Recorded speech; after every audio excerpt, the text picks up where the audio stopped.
Welcome again to Joe Stunner Boxing. I haven't been online for nearly a week now. I've got some personal stuff I'm dealing with, which is not very nice, but what cannot be cured must be endured. So I thought what I'd do is, by way as a sort of catch-up, I'll just mention a few things that have happened during the week. And I think we'll start with the aftermath of the Liam Smith, Chris Eubank Jr. fight, because it was an extremely good performance by Eubank. He was as good as Smith was bad, and since that fight we've heard from Smith that he had to cut 3 stone in weight, and all this stuff has happened. Well, yeah, okay, there are reasons and there are excuses, and sometimes those things are the same, but it should in no shape or form take away from Chris Eubank's performance, which really was impressive.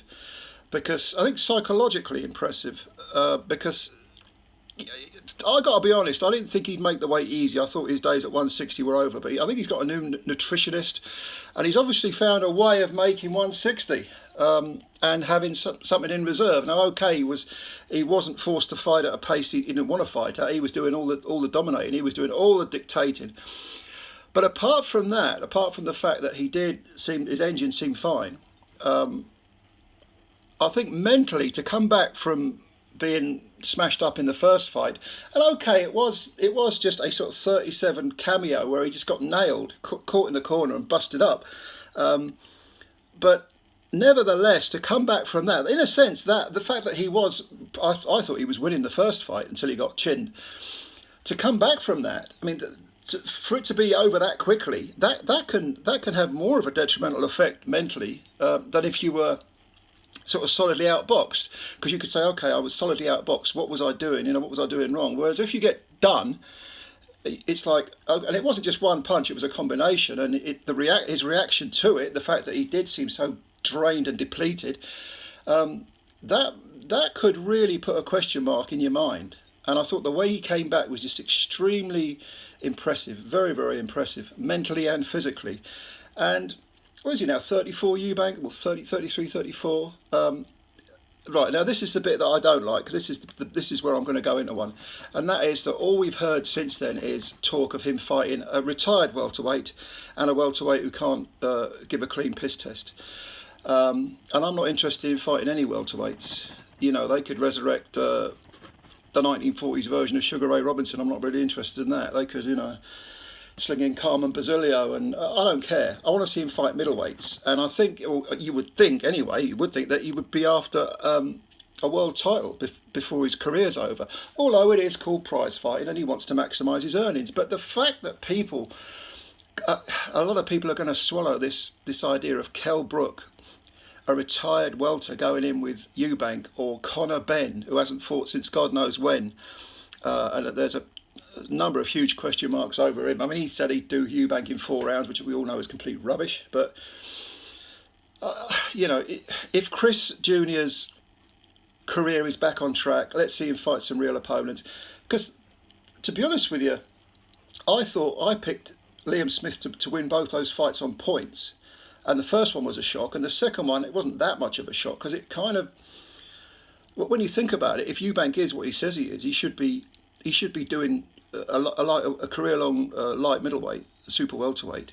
Like that, he should be dominating someone like that.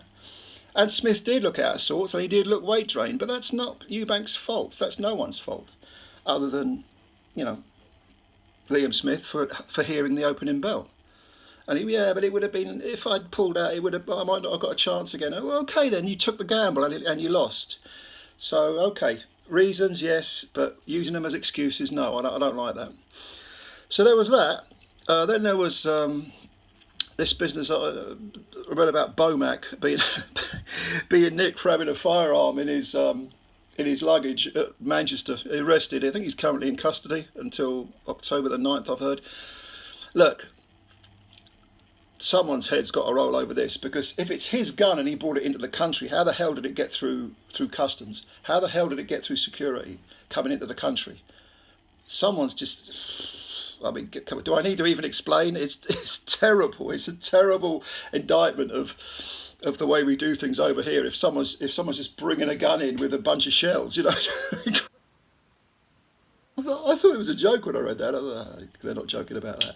Or he's bought a gun over here and he's trying to take it back to America. Well, if he's done that, he really is stupid, because I know that okay, in America it's a very different culture, and over here it's in the UK we have extremely strict gun laws, and in America you don't.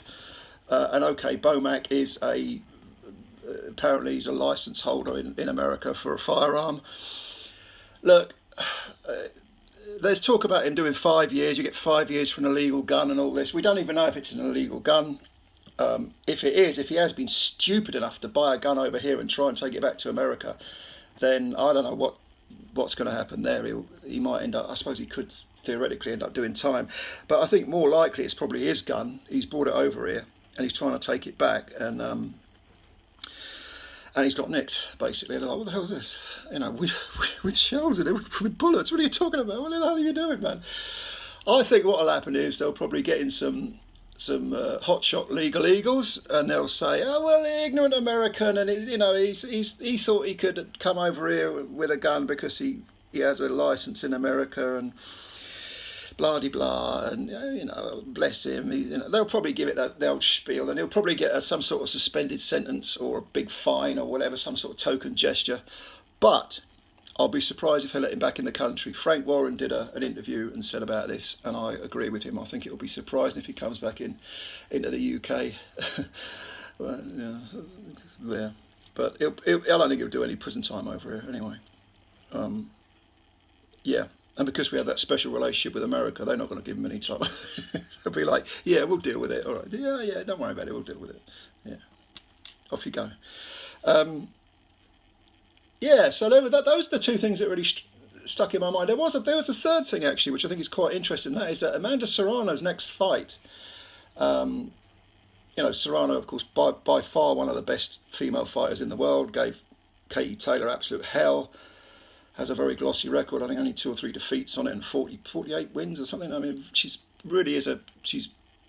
People talk about Shields and Taylor and a few others, but don't forget Amanda Serrano. She's really doing well. She's done women's boxing proud.